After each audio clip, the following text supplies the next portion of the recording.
అన్నమయ్య జిల్లా రాయచోటి జామియా మసీదుకు కేటాయించిన స్థలాన్ని ప్రభుత్వం వెంటనే ఇవ్వాలని జామియా మసీద్ కమిటీ సభ్యులు కోరారు. ఈ సందర్భంగా రాయచోటి పట్టణంలో ఏర్పాటు చేసిన మీడియా సమావేశంలో జామియా మసీద్ కమిటీ సభ్యులు మాట్లాడుతూ గత ప్రభుత్వం, ప్రస్తుతం ప్రభుత్వం జామియా మసీదుకు స్థలాన్ని కేటాయించి ఇప్పటికీ ఇవ్వకపోవడం దారుణమని అన్నారు. జామియా మసీదుకు స్థలం అనేది పిల్లల భవిష్యత్తు అని వెంటనే రాష్ట్ర ప్రభుత్వం జోక్యం చేసుకుని జామియా మసీదుకు స్థలాన్ని కేటాయించి మాటను నిలబెట్టుకోవాలని డిమాండ్ చేశారు. రాష్ట్రం స్పందించి జామియా మసీదు స్థలాన్ని ఇవ్వకపోతే ఉద్యమాలను చేపట్టి సాధించుకుంటామని జామియా మసీద్ కమిటీ సభ్యులు పేర్కొన్నారు. वो रेशो के हिसाब से भी हमारे अन्नमయ్య डिस्ट्रिक्ट में डॉक्टर्स की फराहमी डॉक्टर्स नहीं है। वैसे तो सेहत का मामला रखने के वास्ते खाली हम जो है यहाँ सेंटर खोल दिए, वहाँ सेंटर खोल दिए और ऐसा कर दिए बल्कि खाली बोलने के वास्ते है, मगर जो है जो रेशो का डिस्क्रिप्शन है वो रेशो के डिस्क्रिप्शन के हिसाब से आज भी हमारे पास लैकिंग है।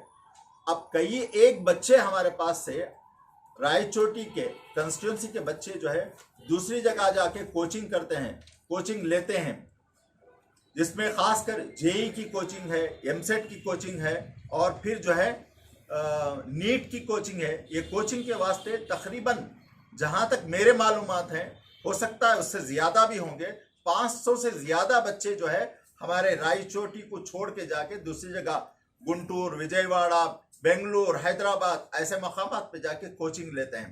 सिविल सर्विसेज की कोचिंग के वास्ते भी बाहर जाते हैं।